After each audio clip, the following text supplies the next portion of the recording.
Alright guys, hope you all had a good weekend. A few news things to talk about in today's video, like changes coming to attributes with title update 11, more news on the gear mod slot changes I talked about in my last video, possible changes for the focus talent in the future, and maintenance tomorrow with some big PvP changes that I want to talk about, and some other bits that I want to talk about as well. As always, would really appreciate a like on the video if you enjoy this one. If you don't, then drop a dislike, I don't mind, just get down below, interact with the video, subscribe for Division content, and let's begin. So guys, the first thing I want to talk about in this news video is around some changes coming with title update 11, or this one actually certainly very soon. Now Chris has been busy on Twitter as usual, which I appreciate a lot because firstly it means there's a constant stream of new information surrounding upcoming changes, and secondly, well, it means I've got content for you guys, which is important for both of us, so that's good.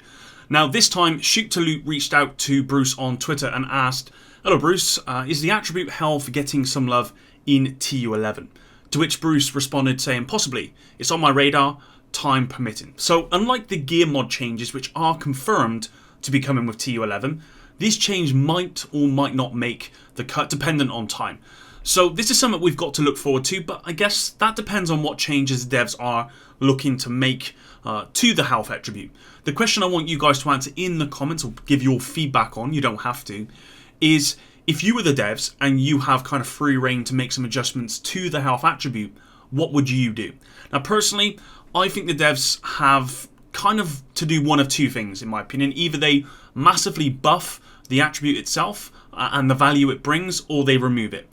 Right now with the health attribute in all slots, you get just over 100k of extra health, which A, isn't nearly enough when you consider how much damage NPCs do and the fact that everyone just kind of goes into armor, and then B, you'd have to give up armor regen, explosive resistance, and hazard protection, which just doesn't make sense to me.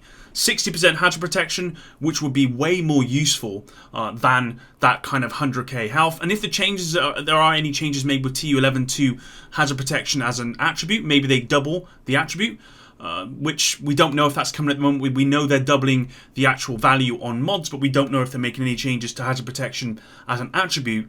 Then there's really no reason to actually pick health ever. Now armor regen is way more powerful as well, and there's just not enough talents that really benefit having health as your kind of main source of mitigation, whereas armor, you know, you've got a few really strong options with talents.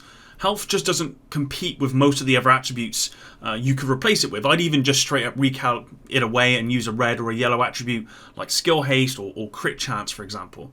And this is why I think it either needs to be buffed dramatically or just removed altogether at this point. And I'd be interested to see what you guys think the devs should do. Overall health is just pretty pointless in the game right now, at least on my part, and that's mainly because, you know, you have to invest in armor if you want to have any sort of chance of survival, unless you're using a skill kind of shield build. Right now you can get armor up to like 2 to 2.5 million, and my only real concern with the devs buffing the health too much is the possibility of having like 3 million armor with an 18 million shield and then 3 million health, and that could just become kind of indestructible. Like most things, it does need to be balanced properly, but I agree it does need some love. So it'll be good to hear what you guys have to say, and it'll be good to hear actually that they're going to address it for TU11 or sometime afterwards, and what their proposal is. Moving on, and in my video on Friday, I talked about a very significant change coming with title update 11 to gear mods. Now if you haven't watched it, you don't worry about it, I will briefly explain it here, but Bruce confirmed that in TU11 they will be making gear mods generic, so no more yellow, blue or reds. Now if you want my impressions on that, then you can go and check out my video on Friday after this one if you want, but just to go on further from that, Snowblind on Twitter reached out to Bruce and asked, "It was mentioned or rumoured that in the next update we may be seeing gear mod slots become generic. If that's true and we had recalibrated a mod slot on part of our gear, will we get that recalibration back on the item?" To which Bruce responded saying, "That's the intention, yes. It should refund the recalibration automatically." So this is of course great news, and for anyone wondering the same, this should answer that question. For anyone still unsure whether the change was coming from my last video, this all but confirms the change, so for better or worse, you best be prepared for this pretty huge change to gear mods. Next up, and we have a maintenance tomorrow, usual time. Now I wouldn't normally cover maintenances here on any of my kind of videos, but there are some changes coming to PvE, some fixes, but there are actually some changes coming to PvP, which I feel I need to cover in this kind of news video. So I'll go through the list here. So the maintenance notes start with fix an issue where the Chimera boss would not drop collectibles during the manhunt mission, fix an issue where Roosevelt legendary projects would not be completed, fix an issue where the True Patriot with full flag would cause a damage and explosion on the agent if a skill was destroyed, doubled the spotter talent damage increase for skill damage, so that's pretty significant for skill damage there, fix an issue with future initiatives ground control talent not healing deploying skills, and fix an issue preventing the extraction of Mantis attributes at the recal bench. Now moving on to PvP only. Now it's very rare that I see maintenance notes with just PvP only on it, which is why I think I need to cover it in today's video. So firstly, adjusted Negotiator's Dilemma damage to correctly match UI info, adjusted Eclipse Protocol damage transfer from NPCs killed with more than status effect is transferred, First Blood Marksman Rifle talent now disabled. Now I can't remember what the First Blood Marksman Rifle talent is, but I think it's the one where if you hit anywhere on the body you then get the next shot is basically a headshot regardless of where you hit them. I can't remember totally what it is. I think it also gives you an extra 50% damage off the top of my head. So maybe that was just too overpowered. I don't know. I don't play PvP. Decrease pistol damage by 22% to 0.7 scaling. Decrease rifle damage by 30% to 0.7 scaling. Decrease classic M1A damage by 12.5% to match 0.7 rifle scaling. Decrease marksman rifle damage by 30% to 0.7 scaling, and decrease the nemesis damage by 11% to match the 0.7 marksman rifle scaling. So it looks as though there's some pretty big nerfs here, mainly to rifles, and they're trying to match it to this 0.7 rifle scaling. So it does look as though the devs are probably looking to make some changes here to PvP to increase that time to kill, because people have said that the time to kill maybe in PvP is a bit too low at the moment, so they're trying to increase it here, and that looks to be what they're doing with these changes. If you do play PvP, then let me know what you think of these changes. I've got no idea how this is going to kind of plan out, but I will watch some videos on PvP following these changes tomorrow, because at the end of the day, if the time to kill is increased, then I may actually go into PvP myself, and maybe I'll have fun. Probably not. Moving on, and we may see the focus talent work with all scopes that are 3.4 times or higher in the future. Bruce, as usual on Twitter, responded to a tweet from 27 who said, "The Bighorn scope not working with the focus chest talent? Bug? Question mark? Or is the scope on the Bighorn not an 8 times? Thanks." To which Bruce responded saying, "Not technically a bug, since the Bighorn scope isn't a real 8 times.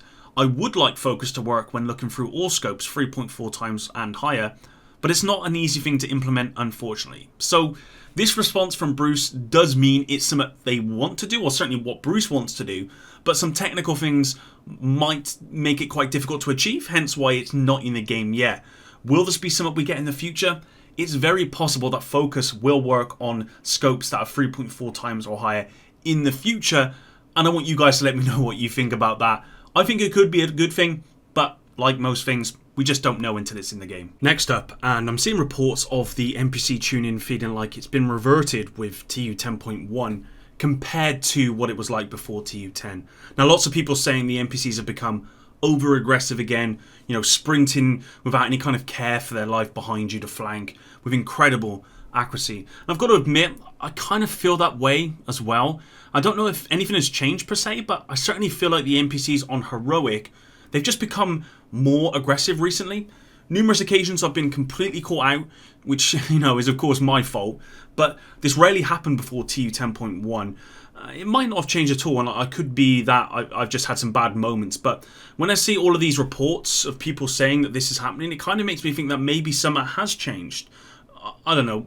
What I do know is I was playing on Friday, and I got absolutely beamed by a veteran NPC who I couldn't even see because they were so far away and behind cover. In fact, they were so far away that I pulled out my rifle and I couldn't hit them even though I was on target. Now, this could have just been a one-off, but it just didn't feel right, and it kind of stuck out. And now I see all these reports, and now I'm making this as part of my video. Let me know in the comments if you feel NPCs have changed since TU 10.1. I've actually got a poll on Twitter asking the same question. If you want to head over there instead and maybe vote in the poll, that's up to you. To be honest, I've probably just got too aggressive myself, and the NPCs have just battered me for it, which is fine. It's my fault, but I'd like to see what you guys have to say, because I don't know. It's rare that I feel as though I've gone backwards, if that makes sense, because if nothing has changed, then clearly I've just become a much worse player. But like I said, it could just be that I've just got over aggressive with the increases in power, and that's completely my fault. It could be that, I don't know. Last and probably least for this video, I would say, because this isn't news related, but more of a request for some of the devs could look at. Now, we know they are going to be looking at mods for TU11. We've already talked about that in Friday's video, and we've talked about it a little bit in today's video. We don't know exactly what yet they're planning on, and I presume there's probably going to be some big changes. Like I said, we know of one big change already. Aside from the changes I have mentioned in previous videos, for what I'd like to see to mods, like a mod library and some changes to the frequency of them dropping and certainly the quality, I think the devs need to look at some kind of frustrating skill mods just to try and make the RNG just less brutal. For example, hive charges is a very good one. Right now you've got stinger hive charges, revive hive charges, etc. To me, it would make sense just to have hive charges as a mod. You know, so you just get, you know, +4 hive charges, and you can put that on whatever hive variant that you want to put it on. Maybe that's just me, but personally, I just hate seeing mods drop so frequently, and then when they do, you know, the pool is quite diluted, so there's still a lot of RNG involved, and also some of the mods don't really make that much sense to me as well. Making changes to really reduce that mod RNG would be a really nice change, in my opinion, for TU11. Oh, and you know, maybe they can apply the TU 10.1 loot quality changes to the mods as well, please. I would like to get more than just that one god roll, which I can't believe I've still only got one god roll mod in all my time playing. But that's it for today's video, guys. Thanks very much for watching. As always, if you did stick around to the end, then you are the real MVP, and I really, really do appreciate your support. Until the next one, guys, Epic out.